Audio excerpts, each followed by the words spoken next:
Helder Spínola, como é que vê, ou se, na sua opinião, acha que há razões para festejar ou para assinalar esta data, tendo em conta que cada vez mais os portugueses vêm também perdendo os direitos que conquistaram a partir desta data? Bom, essa é uma razão para comemorar ainda mais, porque comemorar não é propriamente abrir uma garrafa de champanhe e tomar um copo. Comemorar é refletir sobre esses valores, sobre aquilo que foi alcançado na altura.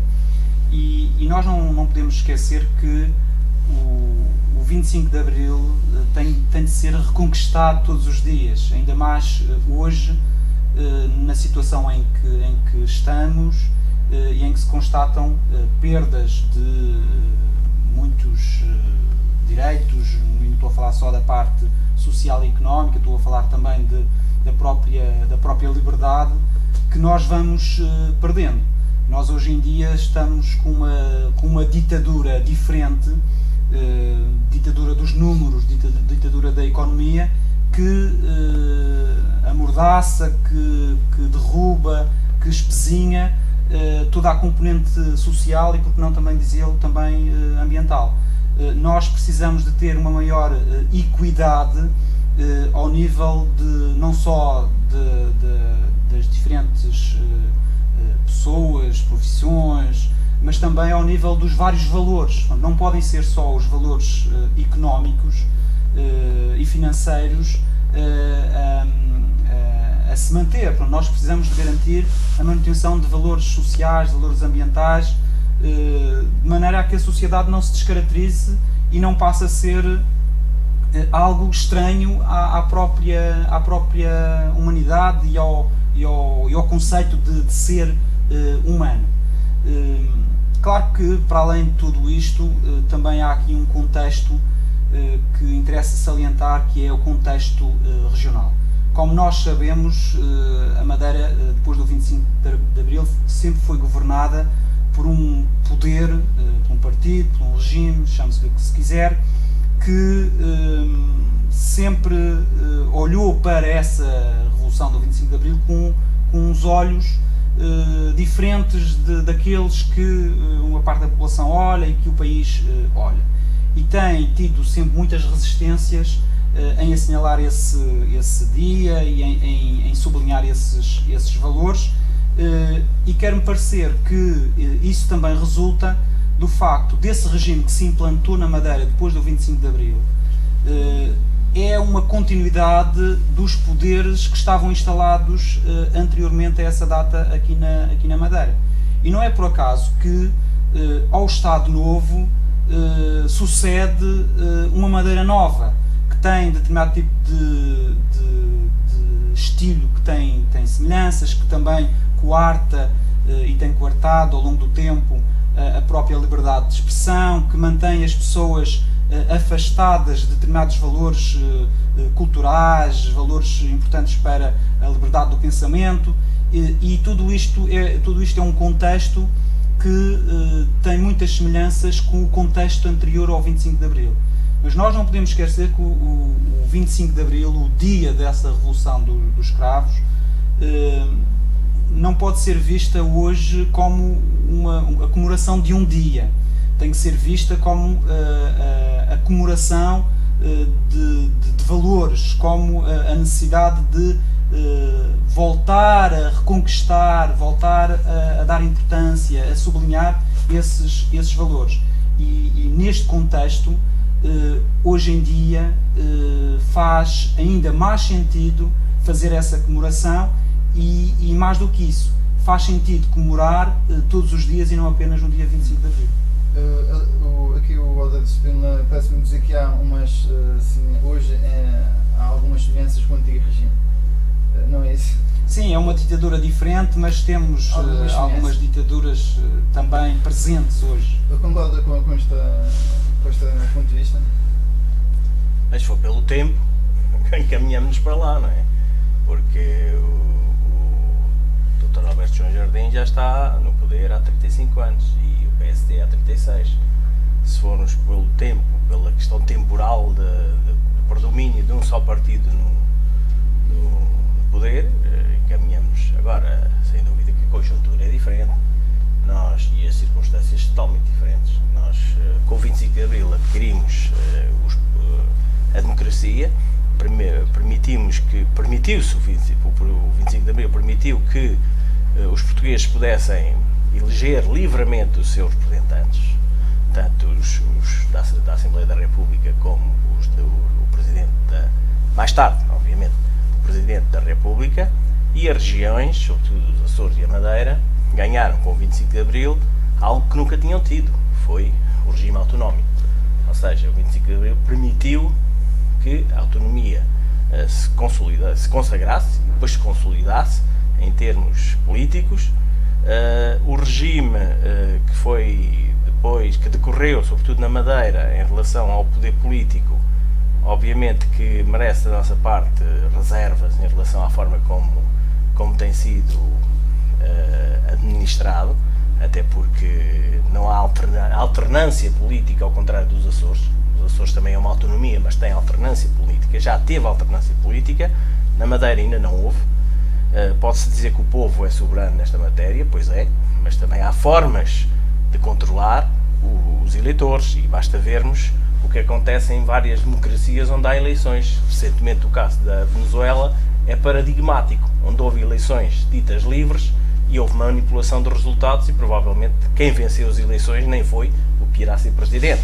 Mas isto são circunstâncias que não cabe aqui analisar. No entanto, em democracia também há formas de controlar eleitoralmente os resultados. Isto todos sabemos, e portanto não é só o facto das pessoas poderem votar que a democracia se consolida.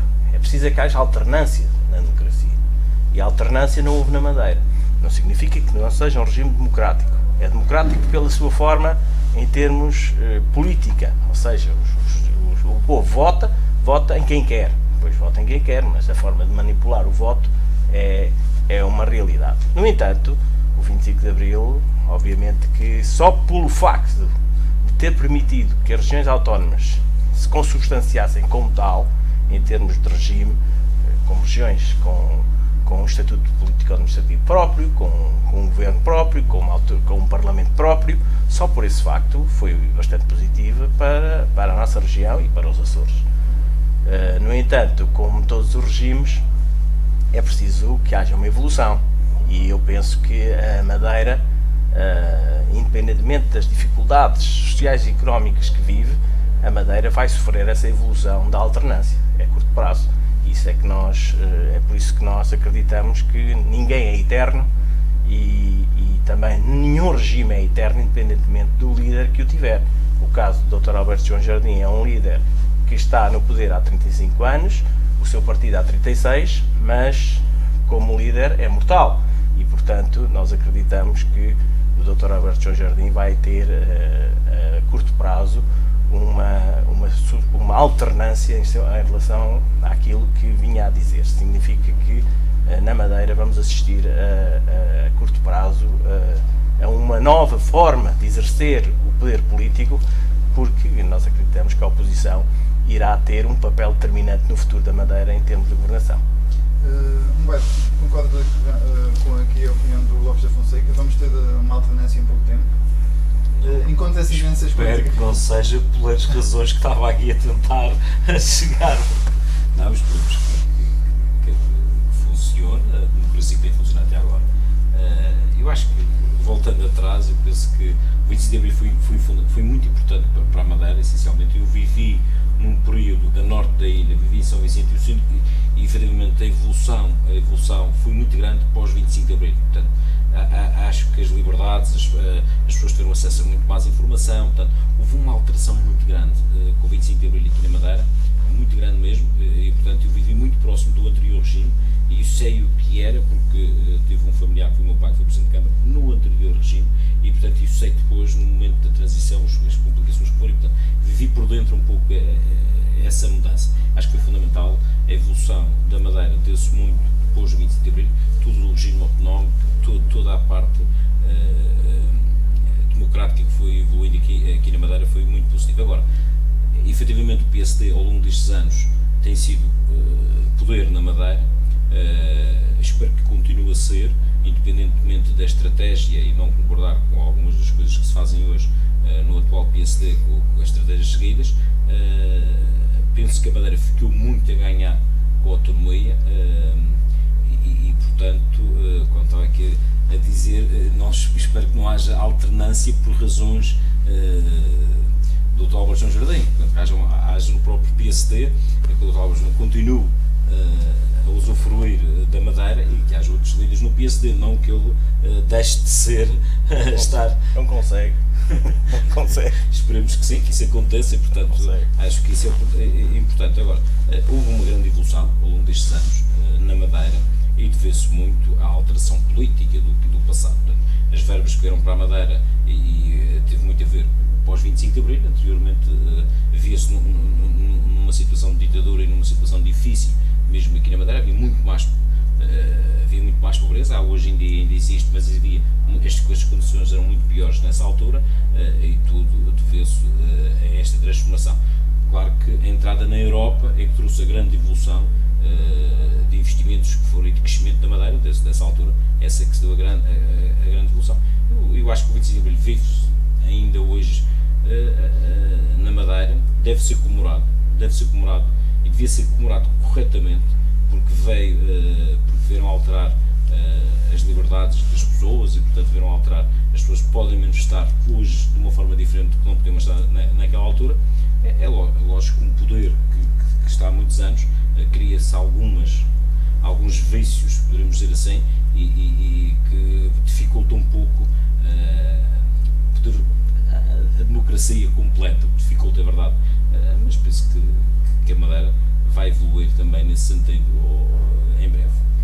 Fala-se muito da liberdade de expressão. Acha que neste momento gozamos de liberdade de expressão? As pessoas têm a sua liberdade de expressão, o voto tem sido livre, as pessoas votam livre. Poderá haver, por vezes, mas isto também, hoje em dia penso que há diferenças já, com a evolução cultural tem havido essas diferenças, há algum medo e, portanto, devido às ligações profissionais, muitas vezes ligações profissionais das pessoas, as pessoas têm algum receio sempre que podem perder o seu trabalho se manifestarem publicamente. Isso é errado, acho que as pessoas devem manifestar e se assim o entenderem, diz que tenham razão e, portanto, eu acho que as liberdades estão garantidas, as pessoas podem manifestar dentro de uma determinada correção. Por vezes há manifestações contra o poder que não são muito legítimas da forma como são feitas. Noutros partidos haviam líderes que atacavam o poder de uma forma também às vezes muito agressiva e de uma forma muito descorreta. Por sua vez também o PSD, através do seu líder, também o fazia. Portanto, eu também não concordo com isso. Eu concordo que devemos respeitar todas as opiniões. Acho que as diferentes opiniões e as diversas opiniões são importantes para evoluir uma região como a nossa. E defendo a alternância política também. Defendo a alternância no poder autarco, defendo a alternância política no poder defendo, porque acho que é importante para o próprio funcionamento das instituições, é muito importante. Eu que estive numa Câmara, sei que quando nós temos uma oposição mais forte também, fazemos um trabalho muito melhor do que quando não a temos. Portanto, isso também é importante para o desenvolvimento da própria democracia e pode sedimentar o 25 de Abril. Agostinho Soares, nota muitas semelhanças em relação ao antigo regime? Não há quase nenhuma. Isto é, o 25 de Abril foi de facto uma data a mais bela da minha vivência, sem contar, não é, que as circunstâncias pessoais, mas do ponto de vista da cidadania é a mais bela data que me foi possível assistir. E é uma data mítica e, além disso, significativa. O país mudou, o 25 de Abril pretendia a descolonização, o desenvolvimento e a democracia. E essas três vertentes, umas mais, outras menos, o desenvolvimento pode não ter sido aquilo que a generalidade dos portugueses ambicionava, mas houve um desenvolvimento significativo. A democracia, sendo um regime que deve ser atualizado diariamente pelos cidadãos, não está perfeitamente consolidada em todos os espaços do território nacional e em todos os lugares do exercício político, do poder político. A democracia instalou-se no nosso país com necessidades de aperfeiçoamento. Eu sinto que o que o 25 de Abril nos trouxe merece ser de facto saudado, comemorado no dia 25 de Abril e transmitido às novas, portanto aos jovens, nas escolas, o significado desta data, que é um significado que vai muito além das celebrações republicanas ou outras do tipo.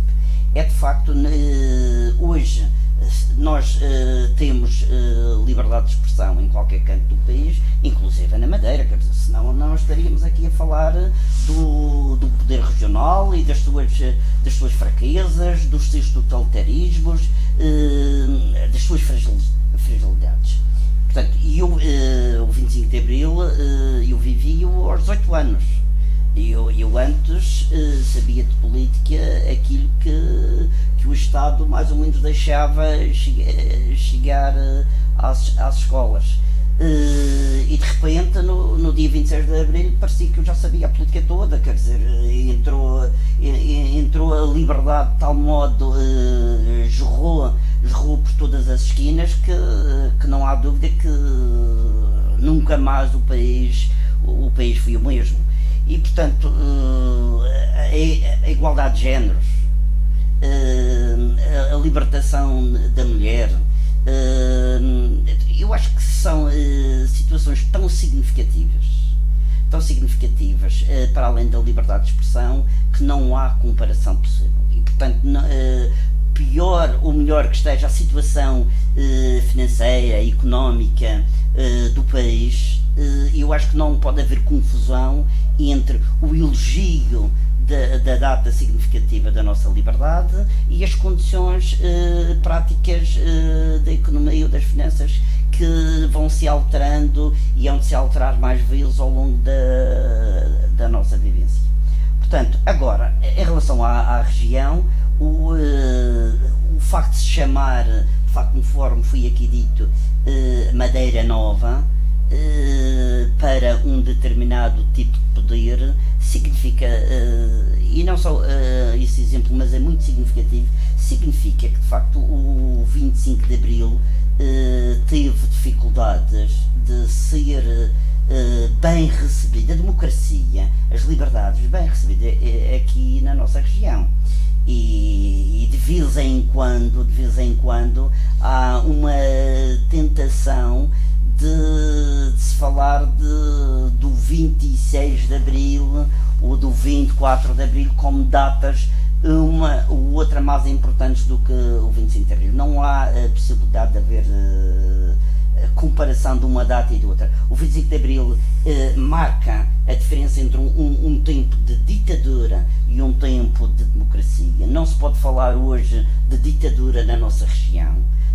Eu entendo que temos um regime totalitário e tendencialmente de partido único, mas não podemos esquecer que o Partido Socialista já liderou a Câmara Municipal do Porto Santo, a Câmara Municipal de Machico, inclusive a UDP, que já governa e governou juntas de freguesia, quer dizer, em ditadura não seria possível.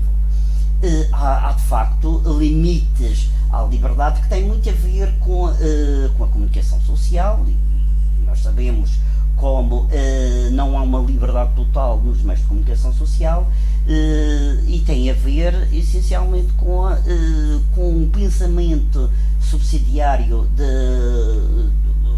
das ditaduras, que é o facto de um grande número de pessoas estar dependente dos apoios estatais.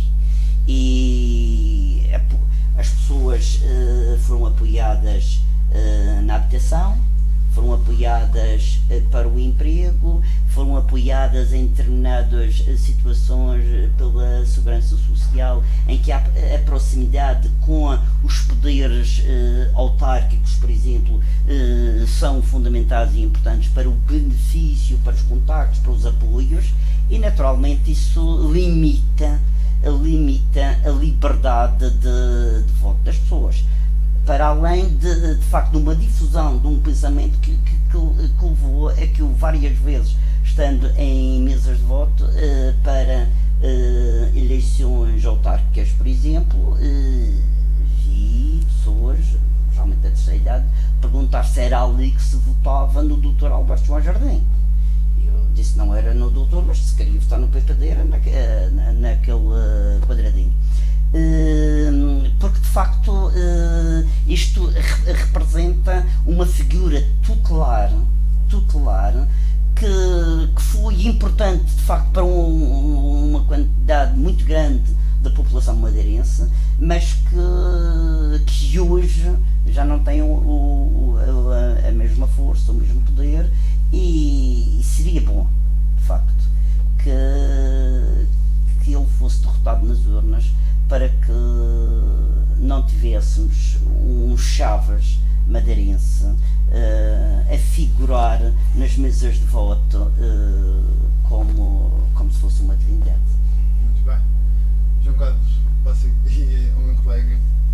Lopes da Fonseca. O Tribunal Constitucional chumbou algumas normas do Orçamento de Estado, sendo que o Governo da República já anunciou alguns cortes da despesa. Que consequências isso poderá ter para a qualidade dos serviços públicos e, por sua vez, para os empregados, funcionários públicos? Eu penso que, primeiro, em relação à questão do acórdão do Tribunal Constitucional, eu defendo, e o CDS Madeira defende, que o Orçamento de Estado deve se cingir às normas do Orçamento da Constituição e não ao contrário. Não é a Constituição que tem que se adaptar a um orçamento. Isto é preciso ficar muito claro.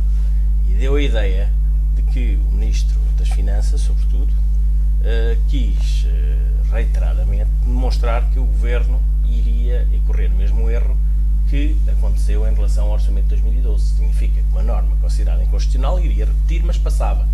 Não, o Tribunal Constitucional considerou que as normas eram inconstitucionais em 2012 e para 2013. E ponto final. Espero que o Governo tenha aprendido. Decorrente disso, o Governo anunciou realmente cortes que já foram tornados públicos na ordem dos 600 a 700 milhões de euros na despesa pública. Ora, até aí nós não vemos que haja um grande problema. Nós consideramos porque é que isto não foi feito desde o início. Se os cortes na despesa pública eram possíveis fazê-los, porque é que o Governo não foi por aí e massacrou, chamemos-lhe assim, até a função pública e os demais portugueses, com impostos atrás de impostos? Ora, se é possível fazer cortes na despesa do Estado, chamadas gorduras, que sempre falou na gíria do Estado, e que se é possível fazê-los, foi possível fazê-los há 2 anos, deviam ter começado por aí. Obviamente que agora, com a debilidade que existe, sobretudo na própria estrutura em termos da administração pública do Estado, porque já estão muito sacrificados em relação aos cortes que foram feitos ao longo destes últimos 2 anos, é provável que haja agora consequências maiores e penalizações, sobretudo para o funcionamento de determinados organismos, sobretudo na área da saúde, da educação e também na justiça. Esperemos que, e a segurança social, obviamente, os apoios, provavelmente, mais tarde virão também a ter consequências. Agora, há aqui também uma realidade que os portugueses, muitas vezes, se deviam questionar. O Ministro das Finanças conseguiu que a Troika nos permitisse que o PIB, o Produto Interno Bruto, não tivesse que ser 4,5%, mas sim 5,5%. Ora, há aqui um diferencial de 1% que significa 1.600 milhões de euros. Estes 1.600 milhões de euros é uma chamada almofada que o Governo já tinha e já sabia que ia ter, que podia perfeitamente dizer, bom, se o chumbo, chamamos assim, do Tribunal Constitucional vier a consagrar-se, nós temos aqui uma almofada que permitirá colmatar esses 1.300 milhões de euros. Nada disso foi dito e a pergunta é, então, essa almofada, para que é que foi utilizada? Primeira questão. Agora, o Governo não pode encontrar subterfúgios no sentido de se vitimizar e eu falo porque nós estamos à vontade em relação ao Orçamento de Estado. O CDS-PP Madeira votou contra o Orçamento de Estado, o seu deputado representante da região votou contra este Orçamento de Estado. Este Orçamento de Estado não era execuível. Aliás, não era execuível e tanto não era que está demonstrado. Até porque as avaliações são todas negativas, aquelas que foram feitas até à atualidade. O próprio Tribunal Constitucional era previsível que nestas normas viesse a considerá-las inconstitucionais, portanto o Governo já devia ter-se preparado, e pelo menos penso que o Governo até já estava à espera disto. Já estava à espera no sentido de dizer aos portugueses que as medidas que tinha anunciado, que era preciso cortar nas áreas sociais, na ordem dos 4 mil milhões de euros, como não sabia como fazê-lo, agora vai antecipá-las. E é o que vai acontecer com parte dessas medidas. E voltando à pergunta que fez, eu temo que haja setores, sobretudo os anunciados, de áreas sociais, como a educação, saúde e a segurança social, sejam bastante penalizados e com as consequências muito negativas para toda a sociedade. Porque não basta dizer que se vão fazer cortes, é preciso saber até que ponto esses cortes não vão pôr em causa a qualidade da educação, a qualidade da saúde e os apoios sociais às famílias, sobretudo. E, portanto, nós tememos que aquilo que o Governo vai fazer, esperemos que haja o bom senso da parte de alguns membros do Governo, que até aqui, os que o têm sido calados por este Ministro das Finanças. O Ministro das Finanças, é preciso que se diga, é quem manda no Governo, não é o Primeiro-Ministro, é o Ministro das Finanças. E, aliás, já alguém escreveu, e eu corroboro, este Ministro das Finanças é o quarto elemento da Troika. E é o quarto elemento da Troika que está em Portugal precisamente para fazer os cortes necessários. Ora, ou há bom senso neste Governo, ou então os portugueses vão sofrer ainda mais. Aliás, basta vermos o que é que foi anunciado ainda hoje, que afinal o subsídio de férias é aquele que já está a ser atribuído em duodécimos. Significa que os portugueses, os funcionários públicos e os pensionistas estavam à espera de um balão de oxigênio agora em junho não ia poder ser, mas poderia ser em julho, vão ter que esperar até finais de novembro. Significa que este Governo até lá vai ter um orçamento que preparar, sem a complicação destes 1.300 milhões de euros que terá que os encontrar. Portanto, mais um subterfúgio que encontrou. Portanto, agora o subsídio de Natal é que vai ser pago em novembro, significa que os portugueses que deviam receber já o subsídio de férias, os funcionários públicos e os pensionistas, em julho pelo menos, vão só recebê-lo na forma de subsídio de Natal em novembro. Ora, até lá o Governo provavelmente irá encontrar mais umas soluções à medida do Ministro Vítor Gaspar para depois, provavelmente, nem pagar esse, pelo menos na sua totalidade. É capaz de encontrar mais um subterfúgio para dizer que vai pagar em duodécimos no próximo ano. Portanto, eu acho que este Governo está, em relação a alguns ministros, esgotado. E eu já o afirmei publicamente, o Ministro das Finanças é o principal problema do Governo. Aldo Spínola, pensa que este Governo está esgotado, como disse ali o António Lopes? Bom, este Governo está acima de tudo baralhado e não sabe muito bem o que fazer em termos de governação e, se calhar, pegando um pouco na questão de há pouco, acaba por olhar para a governação como se fosse uma ditadura das finanças. Mas nós temos que ter noção também que realmente é preciso fazer alguma coisa, ou seja, não se pode dizer o Governo não pode cortar, não pode fazer isto, não pode fazer aquilo. Não é preciso fazer alguma coisa porque nós estamos numa situação tipo lençol curto, não é? Puxamos para a cabeça, destapa os pés e é um bocado o que acontece agora com esta decisão do Tribunal Constitucional, em que chumba um conjunto de medidas, portanto puxa o lençol para a cabeça e o Governo agora tem que fazer outra coisa, que é destapar os pés. E para equilibrar isto, nós ou aumentamos o lençol ou diminuímos o nosso corpo. Um bocado naquela lógica de ou aumentamos as receitas ou reduzimos as despesas. Portanto, é difícil de fugir, ou impossível de fugir desse esquema. Mas o que está a acontecer nesta governação é que o próprio Governo não acompanhou, ou não definiu, ou não seguiu uma lógica desde o início de tentar equilibrar as coisas no sentido de ir aumentando o lençol e ir diminuindo o corpo, não é? Para tentar que ambos pudessem ser coincidentes. Além disso, é preciso também termos noção que com esta velocidade de ajustamento não há quem resista, e isto, sendo eu da área da biologia, recorda-me o que acontece muitas vezes na natureza quando há uma mudança brusca no ambiente e as espécies que lá vivem não têm tempo de se adaptar para sobreviver e acabam extinguindo. E o processo que estamos a ter no país e também aqui na região é um processo de transformação tão rápida, tão violenta, que a própria sociedade, quer seja ao nível social, quer seja ao nível económico, não tem tempo de se ajustar, e ninguém duvida da necessidade desse ajustamento, mas aqui é uma questão de tempo para. E com esta velocidade, e penso que também isso foi uma estratégia errada do próprio governo, que foi de início fazer os sacrifícios para depois no fim tentar afrouxar e dar alguma folga, no sentido de, do ponto de vista eleitoral terá alguns benefícios. No entanto, essa estratégia, embora teoricamente possa parecer interessante do ponto de vista político ou partidário, do ponto de vista concreto da sociedade é terrível, é difícil de ser seguida, de ser efetivamente ter os resultados esperados. O que nós precisamos neste momento é de ter alguma folga temporal, em termos quantitativos também, deste ajustamento.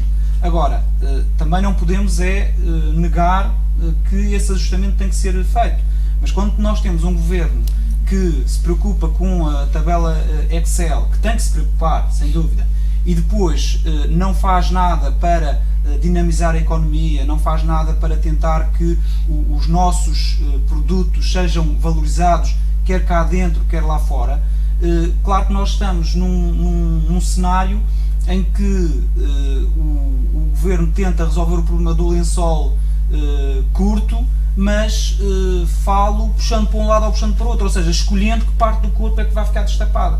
E claro que isso não é a solução, embora possa ser aquilo que a própria Troika, de certa forma, também quer, que é esse ajustamento rápido, não é solução para o país e também não é solução para a Madeira. Nós precisamos de... Não há varinhas mágicas, como em muitos problemas não há varinhas mágicas, nós precisamos não só de atuar num determinado nível, nesse ajustamento financeiro, mas precisamos de diversificar essa nossa intervenção e, claro, para isso é preciso que o governo não seja apenas tutelado por uma área. Obviamente, continua a ter a tutela da agricultura, continua a ter a tutela da economia, continua a ter as pescas, continua a ter a indústria, continua a ter a educação, continua a ter a saúde. Portanto, temos que manter uma governação nos vários setores e aos vários níveis. Agostinho Soares, acha que é possível fazer mais cortes na saúde, na educação, quando as pessoas já dizem que já se escutou toda a carne, só o resto do osso? E não me punha no papel de um banqueiro a dizer que é possível ou não aguentar, quer dizer, a situação está muito difícil e parece-me que será com extrema dificuldade que as pessoas podem suportar mais alguma medida de repressão dos seus orçamentos privados.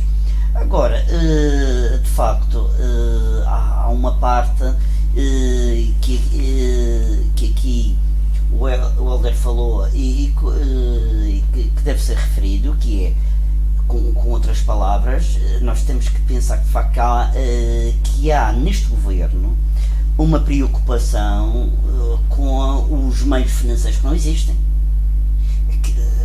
A gente precisa de ver que não existe, nós não temos meios para sobrevivermos sem a ajuda externa. Ajuda externa agora, mas pelo menos sem empréstimos externos. Ainda que o José Sócrates tenha dito na altura que as dívidas não se pagavam, explicou mal, as dívidas pagam-se com novos empréstimos. E é preciso o país ter a credibilidade suficiente para, com a almofada da Troika e mais tarde, sem a almofada da Troika, poder ir aos mercados financeiros, os tais malditos mercados financeiros, que se não existirem nós não temos, são malditos, mas se não existirem nós não temos meios. Isto é preciso, de facto, nós considerarmos essa situação e pensarmos que o problema não está neste governo. O problema está, de facto, em muitos anos de governações anteriores, principalmente do PS e do PSD, que nos levaram a esta situação. Agora, como o governo, a generalidade dos comentadores e dos políticos reconhecem que o governo deveria ter tomado em tempo propício medidas na área da poupança. E se o que vai acontecer daqui a alguns meses há de ser uma diminuição, isso é mais ou menos evidente, que estava previsto para ser feito nos próximos anos, os tais 4 mil milhões, e vai entrar aí a tranche do despedimento de alguns funcionários públicos, com o atual número de desempregados, é uma catástrofe mais desemprego. Se a diminuição daquilo que se chamaria o excesso do Estado fosse feita, essa diminuição fosse feita inicialmente, talvez não haveria de facto algum abalo inicial, mas hoje não estaríamos nesta situação.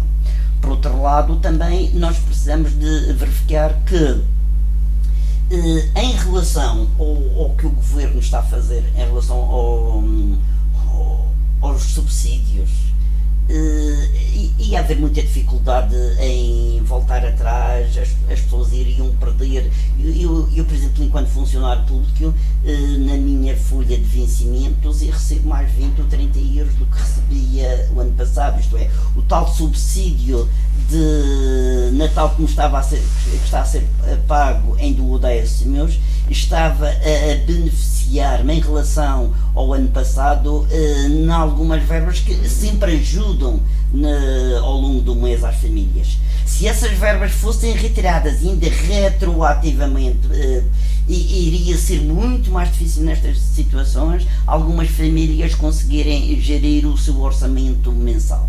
Por isso até acho que é uma medida inteligente e que, sendo no Natal, vai privilegiar provavelmente alguma dinâmica económica nessa época que, sendo feita agora no verão, iria se esbater ainda com alguma saída de meios financeiros em algumas férias. Há que ver que as coisas são pensadas e eu acredito. Não, que isto não é o acaso, as coisas levaram 10 a 12 horas, isto não pode ser ao acaso. Agora, de facto, o governo está sob uma ditadura, só que não é uma ditadura do Ministro das Finanças, é uma ditadura das necessidades impostas pela Troika. Isto é, o Ministro das Finanças é o 4º membro da Troika, tal como é o Ministro das Finanças irlandês, ou o Ministro das Finanças grego, ou agora do Chipre. Quer dizer, é que não há mesmo outra solução. Este governo fragilizou-se inicialmente. De facto, tem uma estratégia de comunicação incrivelmente fraca. Tem dificuldades em algumas áreas, mas nós reconhecemos que há também, não foi feita nenhuma revolução, e quando não é feita nenhuma revolução é muito difícil modificar algumas estruturas, e nós sabemos, por exemplo, que as PPPs, que hoje alguns partidos da oposição dizem que se deve atacar as PPPs, alguns desses partidos foram aqueles que criaram mais formas de as PPPs não poderem ser atacadas sem o Estado ter que desembolsar grandes indenizações, e portanto as situações não são fáceis. Agora, e é preciso ver que hoje ouvi, de facto, o Governo dizer que se não houver outros meios vai atuar pela via fiscal. Talvez já o devesse ter feito. Isto é, O pior deste governo é de facto que não é um governo que estabeleça metas. É um governo que vai a reboque das necessidades momentâneas. Porque se estas metas tivessem sido estabelecidas a priori, não seria necessário o governo reagir, ou agir conforme as exigências de facto dos nossos criadores. Porque desde o início, por exemplo, que o Ministro da Economia é atacado. Hoje aqui falou-se do Ministro das Finanças, não se falou do Ministro da Economia, mas é uma das figuras que geralmente é colocado como alvo a abater. E porquê?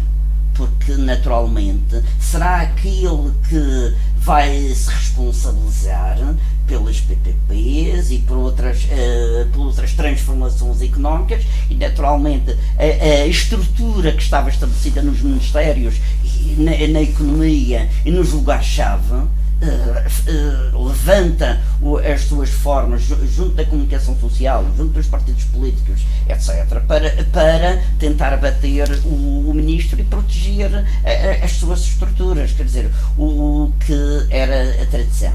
Portanto, este governo, sinceramente, é um governo fraco, com muitas limitações, mas na situação em que estamos, qualquer governo poderá fazer um pedacinho melhor ao nível da comunicação, explicar ao país talvez as coisas que são necessárias, mas não acredito que possa fazer muito diferente. Humberto, pensa que a retoma económica só poderá ser feita com o empobrecimento da população, como já disse há tempos Pedro Passos Coelho? Espero que não, que isso é terrível. Mas o que eu acho é que eu queria pegar aqui numa frase que acho que é muito importante. Isto, o governo não tem comunicação, efetivamente. E portanto, não tem comunicação e nota-se muita dificuldade em expor as suas ideias, o que é que está a planear, as medidas que toma. Efetivamente, aí Sócrates era exímio e, portanto, tinha um poder sobre a comunicação muito grande e tem dificultado muito o passar a mensagem para o exterior. Agora, temos de ver que Sócrates deixou o país, não foi nada fácil para este governo, independentemente do Passos Coelho, se o governo, quem entrasse agora, mesmo que fosse o Partido Socialista, com a negociação com a Troika, teria de fazer, melhor ou pior, com melhor ou menor comunicação, teria de tomar medidas muito duras para o país. Eu acho que tomar medidas pelo lado pela despesa tinha de ser as primeiras medidas, tinha de ser nas gorduras do Estado. Agora, eu acho que as gorduras no Estado e ao despedimento não concordo, sinceramente. Acho que há muitas gorduras no Estado que se deveriam tomar logo de início, evitando o despedimento o mais possível. Porque o despedimento, à partida, fica numa rubrica pouparam milhões, mas depois a rubrica do desemprego vai aumentar e a economia real, a economia das empresas não tem capacidade de absorver essa mão de obra que iria saindo do governo. Se for para a reforma, se muitas vezes vão para a reforma, mais custos para a segurança social, e, portanto, financiado também pelo Orçamento de Estado. E, portanto, o desemprego, que é uma das medidas que penso que vão sair agora, que vão haver de certeza despedimentos na função pública, muitos deles vão acarretar também custos para o Estado e elevadíssimos para o Estado. E, portanto, terá de haver aqui outras soluções que não se passaria por aí. Uma das soluções é quanto a mim, eu não gosto da frase que se ajuda externa, eu acho que é um empréstimo. Tem de ser negociado os empréstimos. Se há aqui se a Europa tem o mesmo fim, eu acho que o custo daqueles empréstimos são muito elevados. E, portanto, só mexer um bocadinho no custo dos empréstimos provocaria ao país talvez não fazer metade do sacrifício que este ano vai ser necessário fazer, e portanto teríamos aqui uma verba muito grande que não seria de Portugal, e portanto não era para pagar o empréstimo. Portanto, o custo é elevado e, portanto, a Troika não está a dar nada a Portugal, está efetivamente a financiar as necessidades do país, mas com juros muito altos face ao que deveria ser numa União Europeia. Acho que parte da dívida de Portugal vai ter que haver perdão. A médio prazo vai ter que haver algum perdão, porque Portugal não vai conseguir pagar esta dívida. O país não produz para pagar nunca mais esta dívida. A Madeira nem se pensa, portanto é impossível também, impagável, já o disse também. Portanto, Portugal vai ter que esticar no tempo o mais possível o pagamento, é como ter uma conta caucionada que se vence a um ano e dizer assim, olha, vamos fazer um empréstimo a 30 anos da conta caucionada porque só vou ganhar e no fim e dar as garantias todas. Portanto, tem de ser esticado ao máximo, porque senão nós vamos viver constantemente atrás de cortes. A economia vai produzir menos, o PIB vai ser menor e, portanto, vai haver mais despedimentos e depois as empresas vão fechando, há menos impostos e, portanto, isto é um ciclo de sempre recebo e, portanto, vai ser uma situação difícil para o país, o que vai provocar que as pessoas emigrem, mas depois também os países que absorvem essas pessoas também não têm capacidade de receber esta mão de obra toda e, portanto, vamos acabar por empobrecer o país. Portanto, eu acho que não pode passar pelo desemprego, tem de passar pelas gorduras. Ninguém falou numa estrutura que ninguém gosta de tocar, mas acho que a estrutura militar, por exemplo, é uma estrutura pesada. A estrutura, fiz um estudo há pouco tempo que as patentes em Portugal face ao número de baixas patentes é muito superior no nosso país. Portanto, há aqui uma estrutura muito pesada que são importantes para o país. Algumas das forças são importantes para o país, mas há outras que são claramente privilégios que se têm de tirar. Por exemplo, acho que os militares é exageradamente pesada a estrutura militar. O governo não tem tocado muito aí, tem tido algum cuidado para não tocar. Acho que devia também ir a essa estrutura e alterar profundamente os custos dessa área. Na área da saúde, acho que não há mais cortes possíveis a fazer. Neste momento, a saúde está sem dinheiro. A saúde, eu acho que, mas aí tenho de dizer, acho que um dos melhores ministros é o Ministro da Saúde deste governo. É um ministro fabuloso, muito bom ministro, e tem feito um trabalho discreto do ponto de vista da imagem pública, mas tem feito o seu trabalho de corrigir as anomalias que existem na saúde e melhorar muito a eficácia e a eficiência nos serviços. Agora, não tem meios já financeiros para cortar mais e, portanto, se tirarmos na saúde mais dinheiro, os hospitais vão ficar com problemas gravíssimos e, portanto, também não há muita margem de manobra para o fazer. Portanto, a margem de manobra tem que passar pela parte financeira, tem que passar pela parte da poupança financeira, dos empréstimos e renegociar, esticando o mais possível os financiamentos e refinanciando a economia, diminuindo a dívida, que tem de haver sempre, claramente, uma diminuição ano para ano da dívida do Estado e, portanto, para poupar. Agora, o desemprego vai aumentar. É uma realidade que vai acontecer, o desemprego, mas não só na função pública. Portanto, acho que o privado vem aí, a nível do privado, é galopante do ponto de vista do desemprego. As empresas, neste momento, e já estão a sentir, a restauração, neste primeiro trimestre, está muito pior. Eu estive no continente e está cada vez muito mais difícil cumprir as obrigações fiscais. Segundo sei, voltando aqui um pouco à Madeira, a Madeira está numa situação financeira atual, neste momento, de aflição pura, neste momento, e portanto, segundo sei, ontem falava com uma pessoa muito entendida que dizia que a Madeira nunca devia ter assinado o plano. Não assinava. Era o que acontecesse, era melhor não assinar. E é uma pessoa que está muito dentro dos assuntos, era melhor não assinar. É que neste momento assinou e o dinheiro não chegou e não há dinheiro. E portanto, não há dinheiro.